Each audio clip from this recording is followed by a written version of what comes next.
यज्ञस्य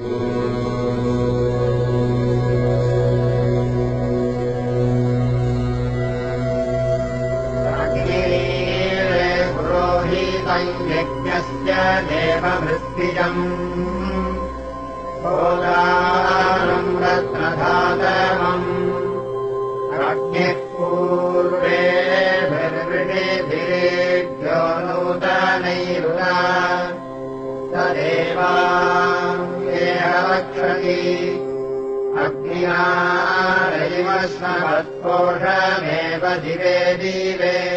हिंदू राष्ट्र की कल्पना बहुत खतरनाक है, ऐसा लोगों का मानना है। मुझे लगता है कि यूरोप के थियोक्रेटिक स्टेट के कारण ऐसा विचार मन में आता है, लोग उससे तुलना करते हैं। ये ठीक बात है कि जो पश्चिमी जगत में ये थियोक्रेटिक स्टेट्स जो अस्तित्व में आए, उन्होंने एक लोगों के मन में गलत धारणा बैठा दी,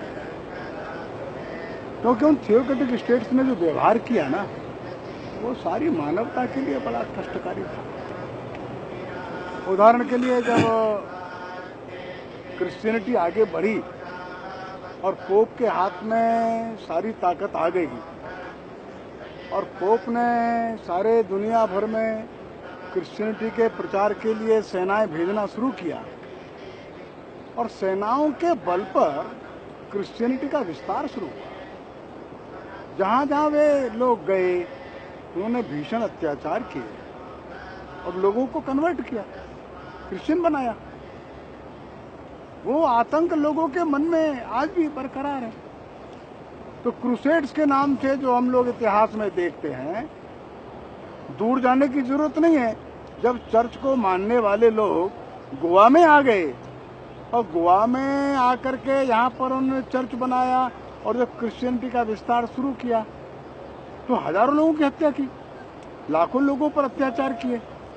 कितने भीषण अत्याचार हुए हैं जो गोवा के लोग जानते हैं, आर्काइव्स में आज भी उनका उल्लेख है। तो एक तो ये दृश्य था क्रिश्चियनिटी के कारण से जो उन्होंने अपने साम्राज्य का विस्तार किया, उसको थियोक्रेटिक स्टेट बोलते हैं। एक रिलीजन का साम्राज्य स्थापित करने का प्रयास। बाद में दूसरा एक युग शुरू होता है, वो युग इस्लाम का है।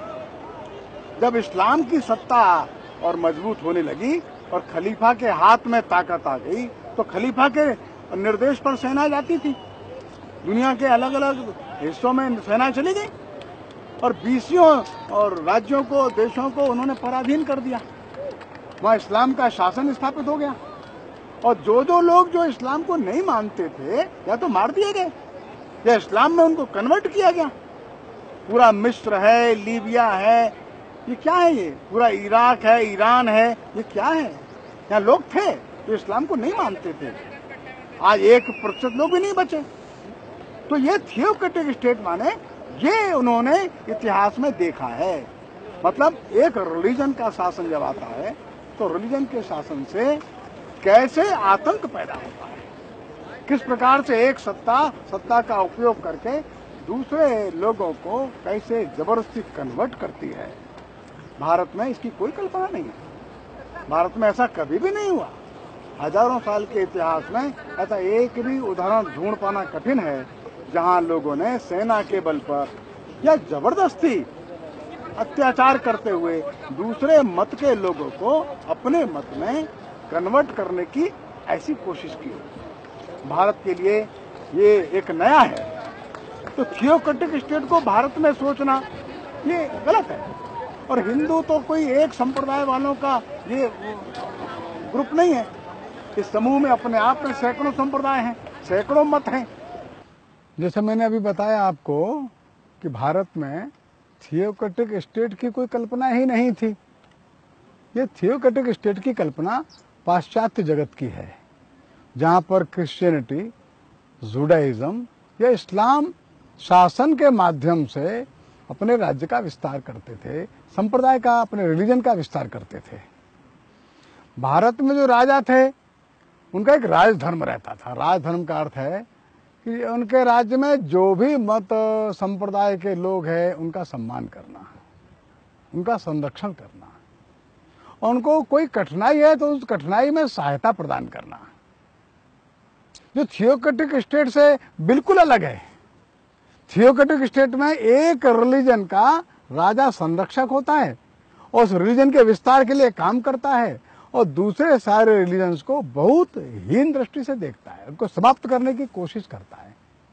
भारत में जो राजा है उसका एक राज धर्म है, उसका मूल आधार यह है, उसकी मौलिक फंडामेंटल ड्यूटी यह है अपने राज्य में जितने भी मत संप्रदाय भारत में हैं उनके राज्य में उनका संरक्षण करे, उनका सम्मान करे, किसी को छोटा और बड़ा ऐसी दृष्टि से न देखे। और इसलिए भारतीय राज व्यवस्था में थियोक्रेटिक स्टेट की कल्पना ही असंभव है, संभव ही नहीं है। भारत का राजा एक थियोक्रेटिक और किंग हो सकता है, ये संभव ही नहीं है। थियोक्रेटिक स्टेट के हिसाब से व्यवहार कर सकता है, भारत में इसकी कल्पना ही कभी नहीं हुई। और जो लोग कहते हैं कि हिंदू राष्ट्र और थियोक्रेटिक स्टेट, इन दोनों में तुलना करना, इसका अर्थ है कि भारतीय राज व्यवस्था जो हजारों साल से चली आई उसकी उनको कोई कल्पना ही नहीं है, उसका अध्ययन नहीं उनका। हमारा मानना है कि थियोक्रेटिक स्टेट ये पाश्चात्य जगत का, जो वेस्टर्न कंट्रीज थे उनका और ये इतिहास है। भारत के राजाओं का इतिहास इससे सर्वथा भिन्न, सबको साथ लेकर के चलने वाला, सभी संप्रदायों का सम्मान करने वाला, सबका संरक्षण करने वाला। और इसलिए थियोक्रेटिक स्टेट और हिंदू राज्य राष्ट्र बहुत अंतर है इन दोनों बातों में। इसी कारण मुझे लगता है जब सैकड़ों साल पहले यहूदी, पारसी, सीरियन क्रिश्चियंस भारत में आए, वे अन्य अन्य राजाओं के राज्यों में आए, फिर भी सबके साथ अत्यंत सम्मान का व्यवहार हुआ और उनको अपने अपने मजहब का पालन करना, अपने धार्मिक स्थान खड़े करना, उसके लिए स्वातंत्र्य दिया गया। इसका वो लोग बड़े गौरव से उल्लेख करते हैं। इसका कारण भी इसी में है कि मत संप्रदाय कोई भी हो, लेकिन सभी का सम्मान करना, संरक्षण करना यह राजा का कर्तव्य रहा है। ठीक है, भारत इसका उदाहरण है दुनिया भर में।